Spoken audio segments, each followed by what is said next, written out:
Hey everybody, and welcome to day 3 of the 5-day first chapter challenge. So I am Halie, your host, and before we get started, I just have my couple of obligatory things to say, which is, first of all, if you are just joining us now, please go back and start on day 0, because that is where you get to download the worksheets and see what this is all about and actually be able to build your first chapter with us instead of just watching me build mine. And then, of course, subscribe to my channel if you haven't already. Gotta throw that in. And really, that's about it. So if you guys are ready to take a look at your setting and your world and your backstory and how we're going to incorporate that into our first chapters, then go ahead and grab a cup, cozy up, and let's get to writing.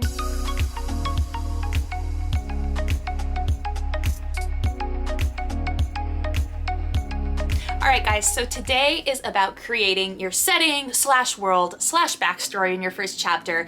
But I want to clarify that this is not an actual day about world building. This is about incorporating what you have already built and what you already know about your world into the first chapter. So if you guys want to take a look at world building, we've got a video about that here. But today we are just looking at how to build your setting and your world and your backstory into this first chapter. And I also want to clarify that world building is not only for sci-fi and fantasy. World building is for everybody. If you are writing a romance, the world building is in creating the cozy cottage that's nestled into the mountains where the sun sets over distant clouds. And world building is, what is the history of the town that your heroine is falling in love in? Is it a Christmas themed town? Is it, well, really, it's probably just a Christmas themed town, but what kind of Christmas theme is it? And what is the Christmassy backstory? And what Christmassy product are all of the people creating in this town? I'm just kidding. I know there are other romances. I just think I've watched a lot of Hallmark movies in my life. But anyway, once we acknowledge that world building is for everybody and that we all do have to establish some sort of backstory, some sort of maybe the way the magic system works, some sort of understanding of the world that the character is living in, but at the same time, we need to be really, really conscious of the fact that in a first chapter, there is a ratio of things being explained to things happening. And readers all have different tolerances for what they will accept. So some of them want all action. They need things moving, and as little description as humanly possible. And that is the trend that we move towards more and more as, technology advances and we get into this scrolling mentality. Things that would have been okay 30, 40 years ago in literature just don't pass as much anymore because readers have so many options. And so a lot of times they don't have the patience to sit through a large amount of explanation and exposition in that first chapter when there are other books that have much more happening and much more stuff going on, and they don't take as many pauses in the story to stop and explain things. So just remember that you do have to have things happening and you have to have some sort of explanation going on in that first chapter. But readers definitely have different tolerances for what ratio of action to explanation they will accept. And I'm going to tell you right now, if you are in middle grade or young adult, you gotta be on the action side because these readers really don't want to slow down for info dumps. So one of the biggest things that we are going to focus on today is making sure that we don't have an info dump. That is probably one of the worst possible ways we could start a first chapter, is just by vomiting 2,000 words of information at the readers.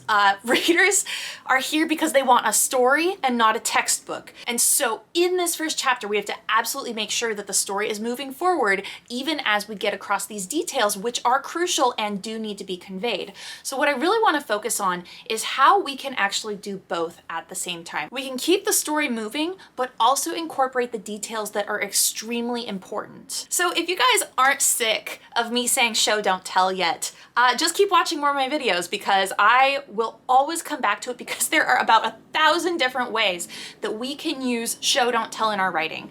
And today I want to really focus on ways that we can show the details that we need to get across without just telling about them. So I want to give you an example to start with, just so you can kind of see what I mean by ways that this doesn't work as well and ways that we can make it work a lot better. So let's say, I'm going to kind of give you the tell version first, which remember is not the good one. So let's say we have a character who is working at a bank. She has a really strong rivalry with one of her coworkers. She is at this bank building that is old and dilapidated. So my goal here is to get across the details of the world to you. This is very important. And the first way I'm going to do it is by telling it to you. So in the tell version, my main character is sitting out in the bank parking lot, which is where she works, and she's looking in the mirror and like running her fingers through her blonde hair, which so now we know that her hair is blonde. And she's thinking to herself about how much she hates this one coworker that she has a rivalry with, and how much she hates how old the bank building is, and how sometimes that causes her temper to flare up because she just has such a strong temper. But she's really excited about this new security system that they're putting in. And she's just sitting out in her car kind of thinking all of this to herself, which is really, you know, one way that we can get the details across to the reader. And it's actually probably not even the worst way. I think I could probably think of some worse ones. But a way that we could do this a lot better is by turning it into a scene. So we want to take that information that we just got across. Remember, she's blonde, she has a temper, it's an old bank building, she has a rivalry with a coworker, and what was my last thing? Oh, and they're getting a new security system.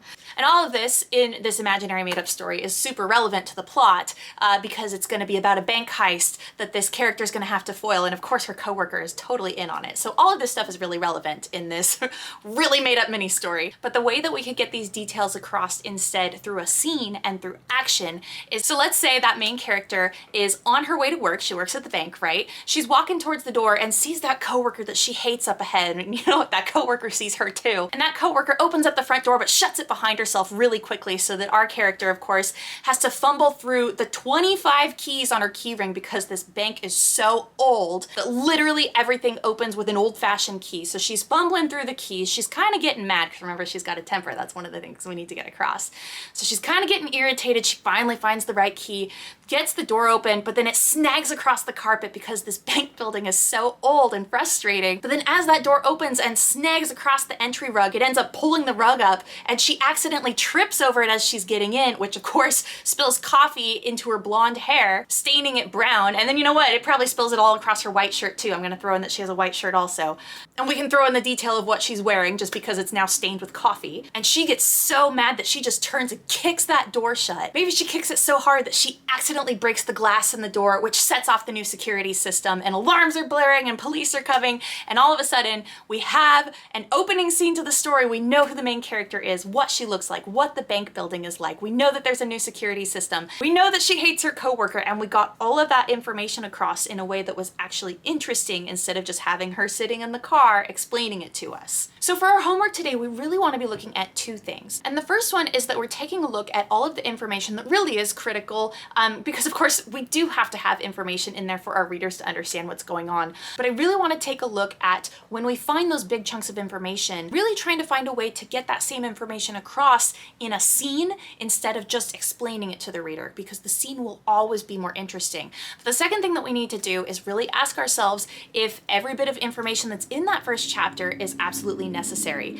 Because if it is not relevant in that moment, it might not need to be there. If it's possible that we could put this information somewhere else later in the book, then I really, really want to think about doing that, because we want to avoid having an info dump in this first chapter. That's the worst thing that we could do, is have that ratio of action to information be too far to the information side. Let's make sure that we're using this first chapter to hook the reader and not bombard them with information. So if we have too much, let's find a way to take it out. So the homework for today actually has a couple of things to do on your first chapter if you already have it printed out. And the first thing that you're going to see on your homework is to highlight all the parts of the world, the history, the scenery, the characters, anything that is being explained. Because remember, we have things that are happening, we have things that are being explained. So I want you to highlight the things that are being explained, because that's going to really give you a good visual idea of what your ratio is, of how much is happening versus how much is being told about the backstory and the scenery and the history. And if you're seeing massive chunks highlighted in a row, then those are some of the parts that we're really going to want to examine today. And we're actually going to bring those over to the worksheets and look at them and try to maybe think of a few different ways that we could present them. So the second bullet point on here is to examine whether the story has stopped in order to allow these explanations to occur. If you find yourself highlighting and you're finding information sprinkled throughout action, kind of like that bank story that I just told, right? Where we got the information across while the story was moving forward, then that's awesome. Maybe you use 3 colors of highlighter. Maybe one is for pure explanations, one is for things that are happening, and one is for those awesome moments when you have both together.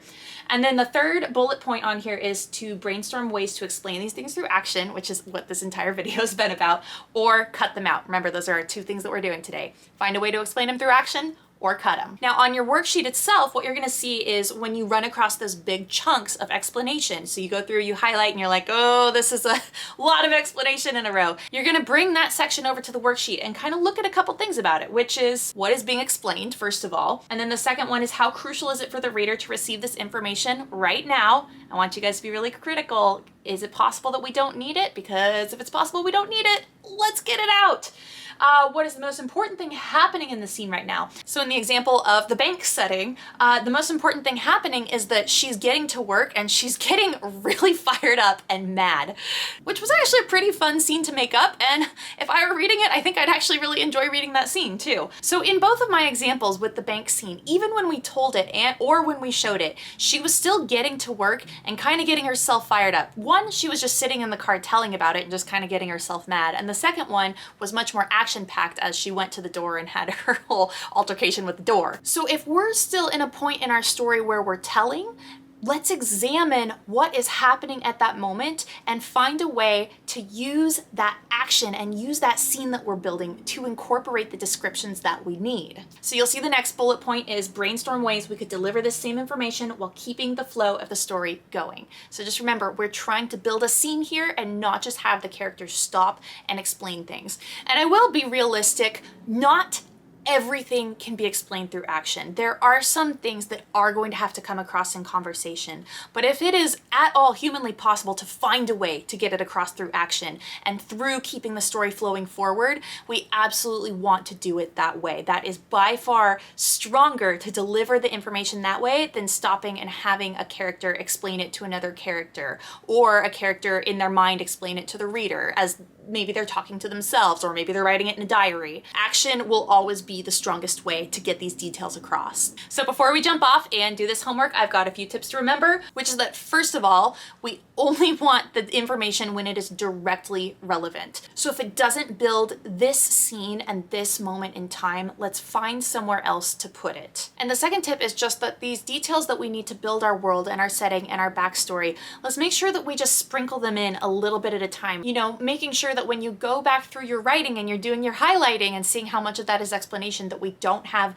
big blocks of explanation where nothing else is happening. We want to keep the story going as much as possible and sprinkle those details in throughout, and not stop and take a pause in order to get the information across to the readers. Now, a few things to avoid are the obvious one of not stopping to explain the information when we could get it across through action. But one of the things that I actually really want to avoid too is having a designated question asker. And I have seen this advice floating around before where people say, oh, just have a character who asks questions so that the other characters can explain what's going on, which is not bad.